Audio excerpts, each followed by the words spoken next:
소중한 날로 보내는 성탄절입니다. 우리 좌우에 계신 분들과 함께 인사 나누실까요? 메리 크리스마스. 네, 감사합니다. 각 가정에서도 가족들과 함께 인사 나눠주시면 감사하겠습니다. 온 교회가 예수님의 탄생을 함께 찬양하고 경배함으로 예수님께서 이 땅 가운데 오신 기쁨을 오늘 정말 감격적으로 나누기를 소망합니다. 오늘 말씀을 통해서 성탄절이 왜 가장 기쁘고 축복된 날인지를 알기를 원하는데요. 먼저 첫 번째로는요, 예수님은 우리에게 영원한 생명을 위한 소망을 가져다 주신 귀하고 아름다우신 분이십니다. 성탄절이 모든 갈등을 녹일 만큼 우리에게 기쁘고 행복한 이유는요, 하나님의 아들이신 예수 그리스도께서 인간의 몸으로 성육신하셔서 이 땅에 오심으로 하나님과 인간 사이의 죄의 담을 허무셨기 때문입니다. 사망과 저주에 놓여서 절망하는 인간에게 영생의 소망을 주셨고, 죽음에서 생명으로, 절망에서 소망으로 우리 인간의 운명을 바꾸어 주셨습니다. 이것이 바로 성탄절의 축복이며, 그렇기에 우리는 오늘을 기뻐하지 않을 수 없고 감사하지 않을 수가 없습니다.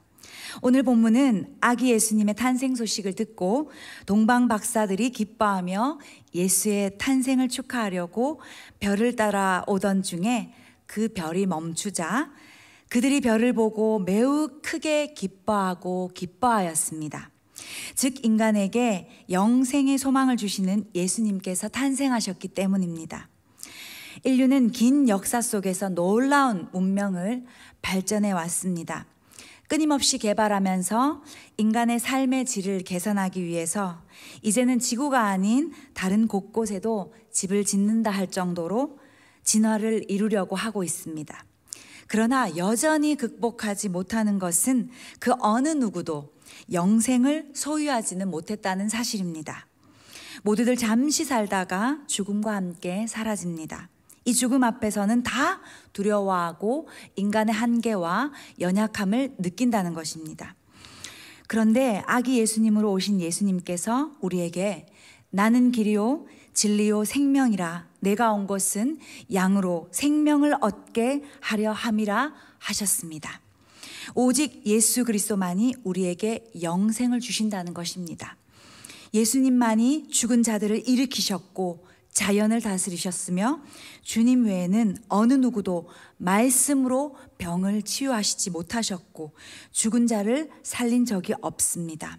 왜냐하면 진정한 생명의 주인은 예수님이시기 때문에, 그래서 성탄절은 영원한 생명을 주신 주님의 탄생이기 때문에 너무나도 기쁘고 감사하고 행복한 것입니다. 2018년 7월에 태국 소년 축구단이 13명이 동굴 탐사를 가게 되었습니다. 동굴 깊숙이 무려 5km나 들어갔다가 장맛비로 인하여서 물이 불어나는 바람에 동굴 안에 고립되어 있어서 전 세계적으로 이슈가 된 적이 있습니다. 그들이 있었던 지대가 낮은 곳이어서 물이 차 있었고 캄캄한 흙탕물로 어떻게 뚫고 나가야 할지 막막했었는데, 게다가 소년 축구단들의 아이들은 수영을 할 수가 없었습니다. 칠흑 같은 어둠 속에서 점점 줄어드는 산소, 그리고 배고픔과 추위, 죽음에 대한 두려움과 공포로 그들은 점점 기력을 잃어가고 있었습니다. 그런데 다행스럽게도 영국인 탐험가 2사람이 이 소식을 듣고 즉각 동굴을 뒤져서 그들의 목숨 건 탐험으로 3일 만에 극적으로 소년들을 발견했고 구조하게 됩니다. 탐험가들은 어둠 속에서 소년단을 발견하자 이렇게 외쳤다고 합니다. 이제 너희들은 살았어. 사람들이 곧 구하러 올 것이야. 소년들은 뛸 듯이 기뻐했고, 칠흑 같은 어둠 속에서 곧 빛의 세계로 나아간다는 소망은 그들 세계에 있어서 가장 기쁜 순간이었을 것입니다. 수많은 사람들이 예수님을 따를 그 당시, 예수님께서 사역할 그 당시 역시도 그들 생에 있어서 가장 큰 기쁨으로 주님을 따랐습니다. 병든 자들이 치유케 된 후에 그리고 죄인들이 죄 용서함을 받은 후에 여러 기적들을 체험한 후에 예수님을 쫓기 시작했습니다. 왜냐하면 오직 주님만이 영원한 생명을 주시는 가장 고귀하고 아름다우신 분이구나라는 것을 발견했기 때문입니다. 그래서 요한복음 5장 24절에는 그분이 이 땅 가운데 오신 이유를 아주 구체적으로 상세하게 기록하고 있습니다. 다 같이 한 목소리로 읽어보도록 하겠습니다. 내가 진실로 진실로 너희에게 이르노니 내 말을 듣고 또 나 보내신 이를 믿는 자는 영생을 얻었고 심판에 이르지 아니하나니 사망에서 생명으로 옮겼느니라. 그렇습니다. 우리가 영생을 소유하는 그 순간부터 소망이 가득 찬 믿음의 삶을 살게 되었고 예수 그리스도로 인하여서 영생을 소유한 사람답게 기뻐하며 당당하게 살 수 있을 수 있다는 것입니다.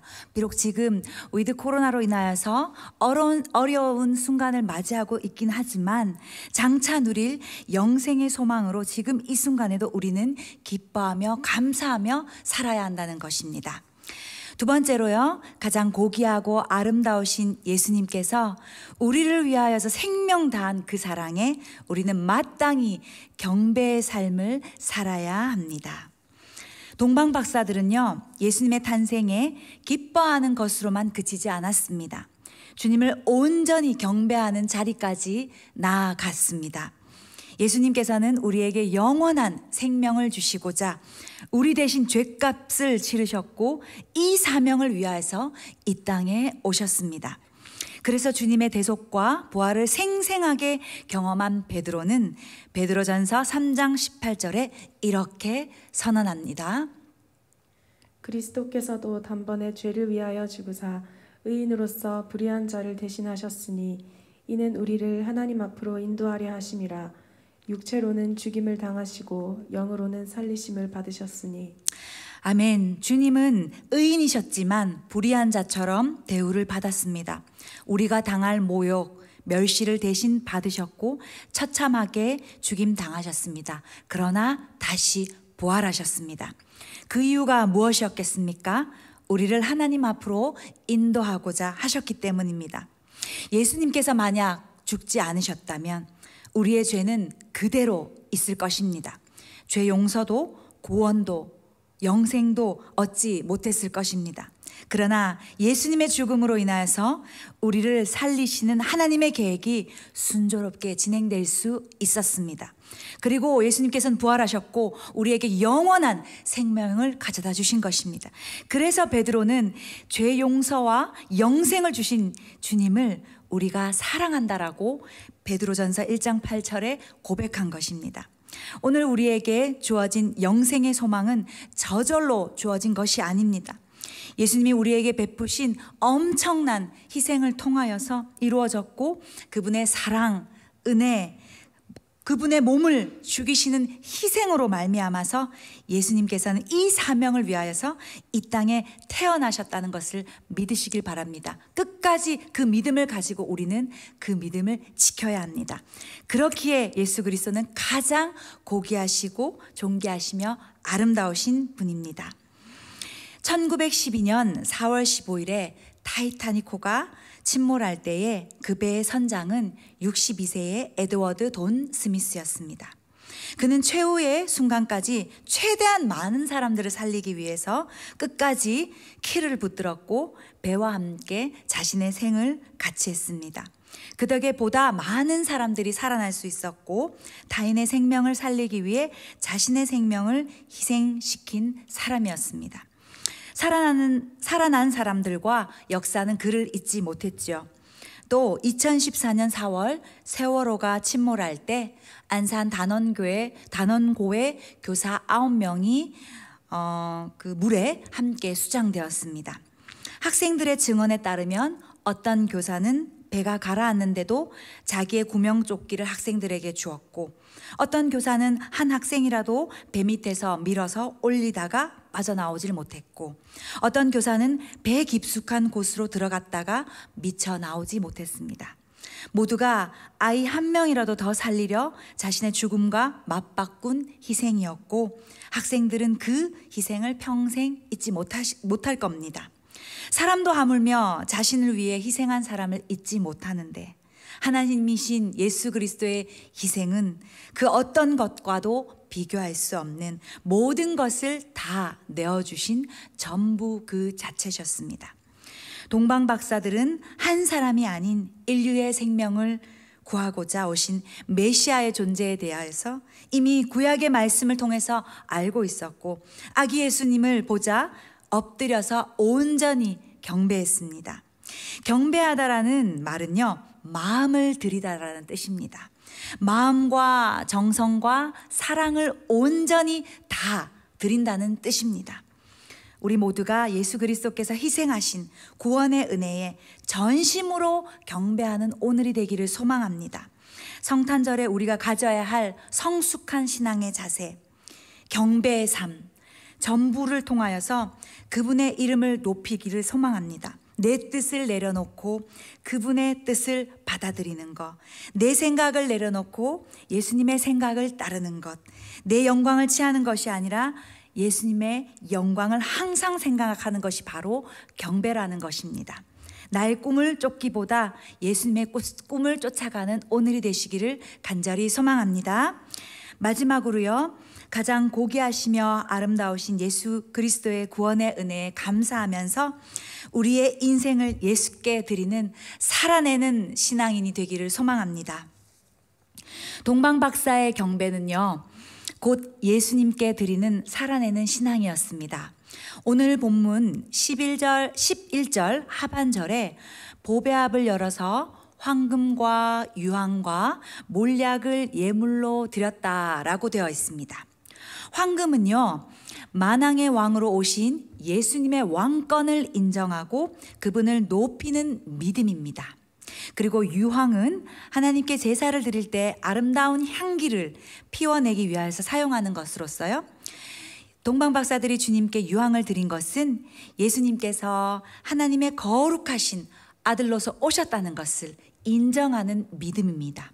또 몰약은요, 장차 십자가에서 돌아가실 예수님께서 인류를 구원하실 구세주로서 인정하는 믿음을 표현하는 것입니다. 중요한 것은 동방 박사들이 예수께서 만왕의 왕이요 하나님의 아들이요 구세주이심을 인정하고 믿으며 그 주님을 높이고자 정성을 다해서 예물을 드렸다는 것입니다. 그 멀리 동방에서 예루살렘을 거쳐서 베들레헴까지 와서 몸과 마음이 담긴 예물을 드린 것입니다.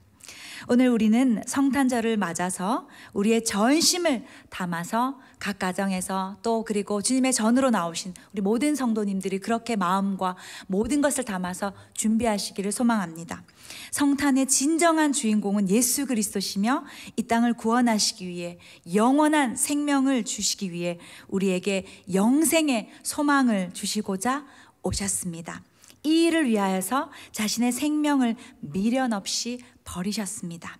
우리는 이런 놀라운 사랑과 희생의 주님을 바라보며 동방 박사처럼 마음과 몸을 드리기를 소망합니다. 세상 사람들은 자신의 그 어떤 것도 그 누구에게 드리지 않고 자신만을 위해서 살아갑니다. 그러나 우리는 우리의 존재를 살리기 위하여서 자신을 희생한 영원한 생명을 주신 예수님께 우리의 모든 것을 드리며 살아내는 신앙인으로 살기를 소망해요. 이것이 우리의 살아있는 시장이자 행동하는 크리스찬의 삶입니다. 초대교회 성도들 중에서 예수님의 사랑과 희생에 감사하며 자신의 몸과 마음을 주님께 드리며 이렇게 살아내는 신앙인으로 살았던 인물이 있습니다. 평신도였지만 에바브로디도 잘 아시죠? 빌립보서 2장에 보면 그가 주님을 위해서 몸과 마음을 힘껏 들인 흔적이 곳곳에 묻어 있습니다. 사도 바울은 그를 이렇게 칭찬합니다. 첫 번째로요, 그는 나의 형제다. 즉 이 말은요, 에바브로디도가 바울에게 성도와의 관계를 넘어서서 한 형제로 여길 만큼 그를 신뢰했다는 것입니다. 두 번째로 에바브로디도는 바울과 함께 수고했다라고 기록되어 있습니다. 에바브로디도가 복음을 위해서 바울과 함께 고난받고 헌신하고 희생하지 않기를 주저하지 않았다는 겁니다. 그리고 세 번째로 함께 군사되었다라고 했습니다. 즉 에바브로디도는 자신의 개인의 삶이 아닌 오직 자기를 부르신 주님을 기쁘시게 하는 삶으로 살았다는 것입니다. 또 네 번째로 그는 예수님의 메신저였습니다. 어디를 가든지 무엇을 하든지 예수님의 사자, 예수님의 메신저로 살았다는 것입니다.